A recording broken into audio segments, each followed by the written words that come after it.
Thanks for staying tuned to your station, the African Event Television, and welcome to your program. My name still remains Patrick Abambo. This is your program, Security Watch Africa. It's your window to know what is happening in security, and it's the weekly security and safety tonic. Quickly, because of time, really, it's just a mixed day for us here in Security Watch and in the Nigerian Armed Forces. Exactly a year ago, the former Chief of Army Staff, Lieutenant General Ibrahim Atahiru, died with 10 others, along with 10 others in that fatal plane accident in Kaduna. It's sad that 1 year is gone already, and it's so sad that the Armed Forces of Nigeria lost such wonderful group of officers. We will continue praying that the Almighty God forgive them their sins and grant them eternal rest. Yes, even as their family mourns, even as the Nigerian Armed Forces mourn, we believe that the sacrifices of their death, it's not in vain, because ever since that 1 year ago, we can tell you that the fight against insurgency and terrorism has taken a positive step, as it is now more than 53,000 terrorists have surrendered to the Nigerian Armed Forces. That is quite enormous and encouraging, really. And that will take us straight to the latest briefing by the Defense Military Operations. The Director, Major General Bernard Onyuko, addressed the media to tell them what has happened in the last 2 weeks. Sit back as we bring you this report by ELISABETH TANKO. The troops of the Armed Forces of Nigeria have taken the fight to the enclaves of the terrorists, insurgents and bandits. This was disclosed by the Director of Defense Military Operations, Major General Bernard Onyuko, at the bi-weekly media briefing. General Onyuko gave insight on the successes recorded by the troops of various operations, consisting of Operation Hadinkai, Operation Delta Save, Operation Dakata Barao, and Operation Wild Stroke. Of 1st to 14th May 2022, a total of 1,627 Boko Haram terrorists and their families surrendered to own troops at different locations within the theater. They comprise of 331 men, 441 women, and 855 children. As at 16th May 2022, a total of 53,262 Boko Haram elements and their families have so far surrendered. The troops in the Operation Delta Save have continued to clamp down on the activities of oil thieves and economic saboteurs and other criminal elements. Of 15th May, the troops, in conjunction with National Drug Law Enforcement Agency, conducted operations at their hideout in Eforum in Uwe local government area of Delta State. During the operation, troops arrested some drug barons. Items recovered from them include 2,460 kilograms of cannabis, 0.070 kilogram of cocaine, and 0.05 kilogram of meth, and 0.67 kilogram of loud, among other items. Also, one pump-action gun was recovered from them, and a Toyota Hilux and a Mercedes-Benz car. Relatedly, Operation Dakata Barao recorded some modest successes in its operations against oil thieves and economic saboteurs within this area of operation. Some naval ships were used to conduct these operations. These are NNS Soro and NNS Delta. The director expressed appreciation to the public for their cooperation on behalf of the leadership of the Armed Forces of Nigeria.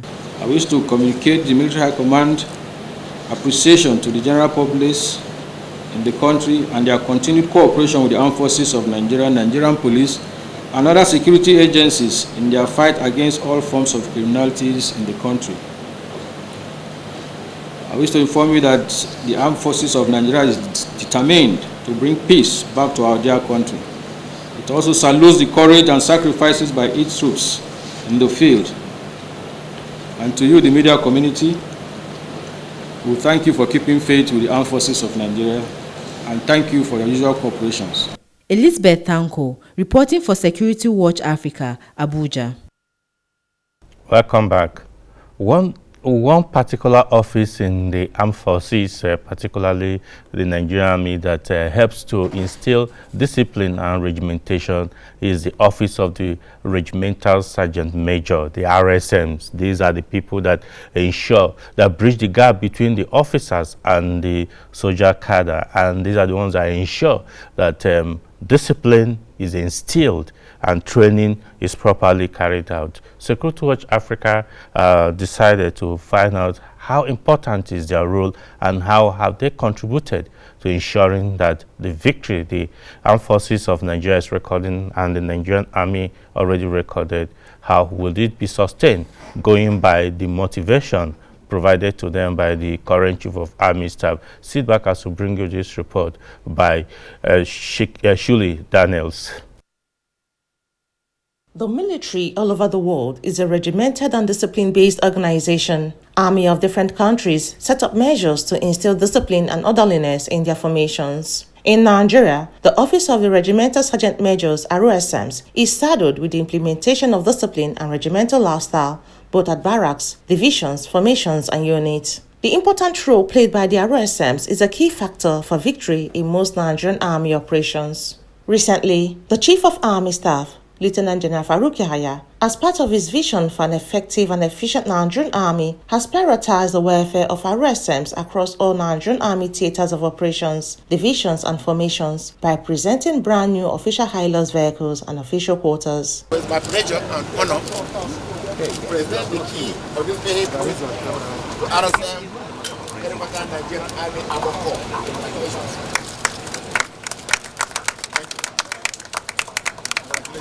Security Watch Africa spoke with a former general officer commanding 1 Division, Kaduna State, and currently the Director General, Nigerian Army Resource Center, Major General GARBA WAHAB, retired, on the essence of RSMs in any army formation in Nigeria. The RSM, they serve as the main bridge between the officer cadre and the men. We call them numero 1, the first among equals. It's like the father of the unit. And the RSM of a unit is expected to stay longer and serve longer than any other person in that unit. So he is the embodiment of the unit culture, tradition, and ethics. So he's expected to pass down as a teacher the values, the essence of that unit to soldiers who are posted in. So he's number 1 amongst the personnel of the unit. And he serves as the eyes, the ears, the mouth of the commander. General WAHAB, who described the RSMs as the numero uno of discipline, said that the various presentations made to the RSMs by the COAs would help in the discharge of their duties. That's part of our administration. And the essence of administration is to have cohesion in a unit. If the administration is loose, you have a problem. No matter how wonderful your plan for an operation is. Yes, the armed forces they're established essentially for operations. But for everyday activities, the administrative setup must be superb. So going out to look at the number 1 soldier in a unit and providing accommodation and providing transportation for that person is raising the morale of virtually every other person in the unit. Because a soldier knows that if he does very well, if he's disciplined and is able to make the rank of RSM, he is entitled to be treated like as if he's an officer, like if he's a commander. Because how many officers in the unit will have official staff car? Even officers. And then you are now providing an official staff car for a soldier, the number 1 soldier in the unit. So you are treating him over and above every other person. So it's a challenge to the junior ones coming behind to want to, everybody cannot be officers. And the bulk of the men are soldiers. So you are encouraging everybody to want to be the best and want to be like the RSM that will have his own staff car, his house, and is treated with the seriousness that it deserves. The regimentation is the major yardstick of holding everybody and making sure that what the unit stands for is understood by each and every soldier within the unit. And now the man who is responsible for ensuring regimentation, that's why you call him R. The R there is regimental, the sergeant major, the man who is in charge, who is the number one man in charge of regimentation. You are now administering him to the best of what is available anywhere in the world. So in essence, there is no excuse for him not to do better. There is no excuse for him to say he cannot get to a particular point because he does not have a vehicle. There is no excuse for him to say, oh, he's thinking of where to sleep because the house is leaking. No, he's been treated over and above most of the officers in the unit. And so he has so much to give. He's been encouraged and he's been challenged at the same time. And so that's what is obtainable anywhere in the world. So we're just in line with the global best practices. SHULLY Daniels, reporting for Security Watch Africa, Abuja. Security scientists has said, opinion that intolerance has been the major causes of lack of development in Nigeria, as this brings crisis and strife across the country, both in communities and also in our religion, as every other community, every other tribe, every other ethnic group, every other religion feels that theirs is better than the other. Security Watch Africa decided to do a special report to find out how bad is this issue of intolerance in Nigeria, and how can Nigeria get out of it or overcome intolerance so that there can be development. Security Watch Africa, Peggy AGBEH, did a report. Sit back as we bring you this. Intolerance can be described as unwillingness or refusal to tolerate, respect, and accept opinions or beliefs contrary to one's own. Believing that one's tradition or religion is superior to another is a major factor of crisis the world over. In Nigeria, two major issues are religion and ethnicity, which has become political. Leaders or aspiring leaders misinform their followers, therefore causing bias with different ethnic and religious groups always in loggerheads with one another. All religions are known to preach peace, yet adherents of these religions are always dagger-drawn when there is perceived conflict. What are the causes of this continuous rage and intolerance between religious and ethnic groups? In search for answers, Security Watch Africa spoke with Dr. Maisuna Yaya, founder of Al-Mustafa Society of Nigeria, Pastor Chukwuma Nwokocha, founder of Chukwuma Nwokocha Ministry, Olinga Mbi Njang, member of the National Spiritual Assembly of the Baha'is of Nigeria, and Comrade Peter Ede, a philosophy lecturer, University of Abuja. Number one, in Nigeria we have political imbroglio. Number two, we have religious leaders. Number three, under religious leaders we have extremists that are practicing extremism. Number four, hatred based on the teachings, the learnings being done, and also the presentation of tenets of especially both two religions, Islam and Christianity by their leaders. Then number four, lack of understanding. For example, we have many quacks and auxiliaries in those two fields, the field of Christianity and the field of Islam. When it comes to the issue of religion, I will blame it much more on the people who open their mind to believe in God through whichever religious sect. Then I blame it also on our religious leaders or teachers who are out there who do not teach the people on how to tolerate another religion. We see ourselves as enemies. We see ourselves as if we are competing. It's a kind of competition. And that is bringing a lot of hatred among all of us. It's bringing a lot of crisis. So intolerance is creating crisis, a lot of crisis, not only in Nigeria, but all over the world. Serious crisis. no more patience. We do not allow the next person who feel we want to be on top. We want to be more superior over the next person. Instead of you to have patience, you will not have patience. Let the person talk. You will not allow the person to speak. So these are the part of the crisis that is being caused by intolerance. On how people can develop tolerance for each other's belief, they gave their opinion. We should respect and honor every single religion and the adherent of such religions. If I am a Muslim, I should be able to relate with you. I should be able to accept and respect whatever you think you believe. If you say you're God, you have 5 gods, that is your problem. If I say I have just one, that is my problem. But that does not stop us from relating socially. You have your naming ceremony, your daughter is wedding, I can attend, you can as well attend. So when it comes to our beliefs strictly, then let us have our boundaries. I don't need to insult you, you don't need to insult me. You don't need to insult my God, I don't insult your God. You don't need to insult my book, I don't insult your book. You don't need to insult even the people of the other religion. So on that note, we should live amicably, peacefully. Then by that, we live in tranquility. In fact, total tranquility.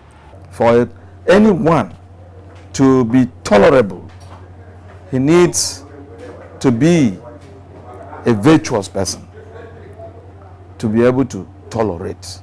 People do not know that Christianity and Islam is a religion of peace. All of them are religion of peace. And they came to guide us. They did not come to rule over us. But the problem is, it is not ruling over us instead of guiding us. We allow it to rule over us until we understand what this religion means. Then we'll be going to talk about how do we allow other religious body, give them freedom of speech, allow them to do what they know best, not laying your own upon them. They also suggested the right time people should be thought about tolerating each other. So religious leaders, pastors and imams, they need to watch their words. Why? Because people listen to them, obey them, and follow them even more than political leaders. How do we teach our children what religion is and how they should respect other people's belief? Because once it starts from that angle and we grow up with it, we'll learn how to work with everybody, irrespective of their religious background. Humanity is what is important. The belief is aspect of what you have accepted as you grow up in your life. But the fact that we are human is more important than even religion.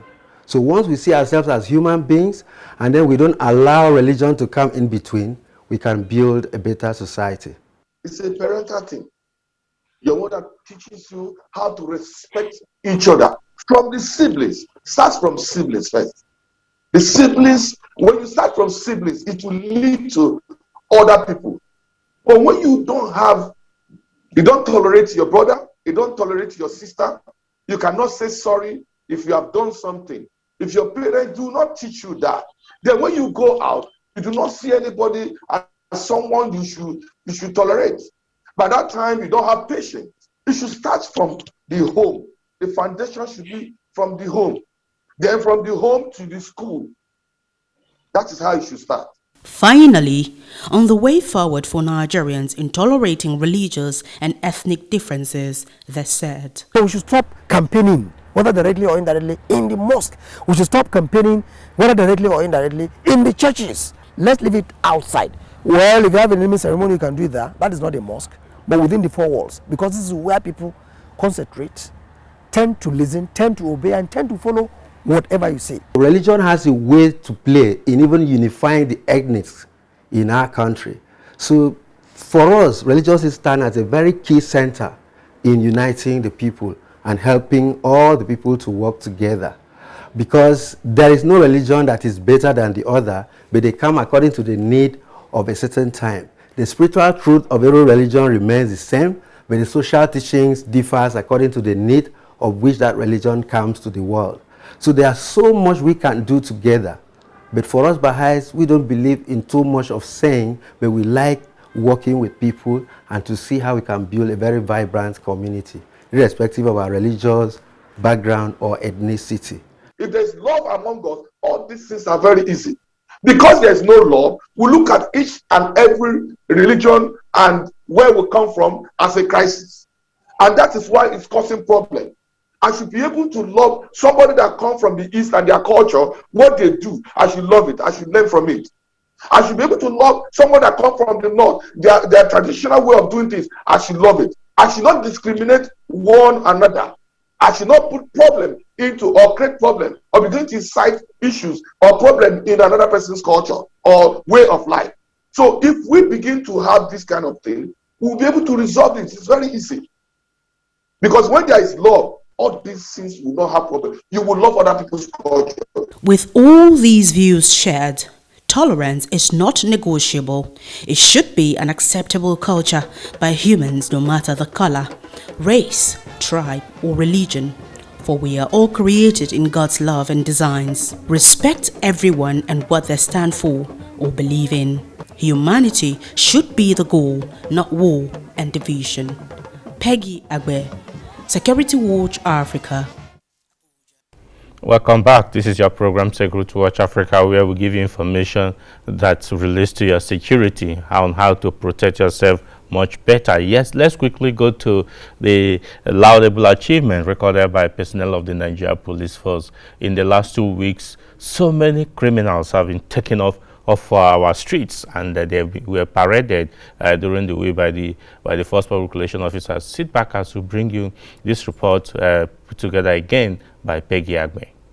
The Nigeria Police Force is not relenting in its efforts to bring criminals to book, as they paraded over 54 suspects of different crimes arrested by its Force Intelligence Bureau Intelligence Response Team, FIB IRT, and Force Intelligence Bureau Special Tactical Squad, FIB STS, within a period of 1 week in Abuja. The Force Public Relations Officer, CSP Olomuyiwa Adejobi, conducted the parade of suspects of major violent crimes ranging from culpable homicide, armed robbery, kidnapping, arms trafficking, possession of prohibited firearms, and rape. Prominent among suspects arrested are the kidnappers of Greenfield University students, also linked with the abduction of students of Bethel Baptist School. CSP Olomuyiwa listed weapons recovered from the suspects. We have on display today 52 firearms, including 1 rocket-propelled grenade launcher, 1 general-purpose machine gun (GPMG), 36 AK-47 rifles, 2 English shotguns, 5 locally made shotguns, 5 locally made automatic pistols, 4 pump action guns. And we have on display 2,045 live ammunition of different calibers, including 1,194 rounds of 7.62 by 51 mm ammunition for GPMG, 39 rounds of 5.56 by 45 mm for K2 rifles, 12 rounds of 7.62 by 39 mm for AK-47 rifles, 11 rounds of gunshot cartridges. And then we have 5 tear gas canister. A peculiar case of one Badong Audu, male 48 years old from Plateau State, and Chimeze Okoli, male 44 years old from Anambra State, were intercepted while transporting firearms to the east from Jos and Nasarawa, where Chimeze was waiting to receive the consignment. The IRT operatives swung into action after they have gathered this intelligence and apprehended one Badong Audu in April 2022 in Namu village with 2 AK-47 rifles and 51 rounds of live ammunition concealed in a bag of beans, which was meant for onward transport to Nasarawa State, where the receiver, Chimezie Okole, was waiting to take delivery. Investigation revealed that the suspect intended to transport the firearms to Anambra State for some criminal elements in that area. Also paraded are Doe Umar Muhammad, 40 years old, and Musa Buba, 29 years old, both male from Adamawa State, who are famous for their kidnapping activities, confessing to the heinous crime, including beheading one Alhaji May Gome after collecting ransom. Another gang of suspects who hijacked a truck carrying 45,000 liters of premium motor spirit, PMS, at gunpoint in Samanika village, Niger State, abducting its occupants, were also paraded. Sometimes in March 2020, the LT operative received a tip-off that one DAF truck conveying 45,000 liters of PMS belonging to a company was hijacked at Saminaka in Niger State at gunpoint by 6 armed men. The driver and conductor of the said truck were equally abducted by the assailants. With the aid of Petroleum Tanker Drivers Association, Suleja Depot, the products were also recovered. Further investigations revealed the suspects were part of a 10-man gang who carried out an attack on a vigilante group in Lambata, Niger State, where they carted away 2 pump action rifles. The product is 45,000 liters. We sell on 130. We sell the product 130. 130 what? 130, 100.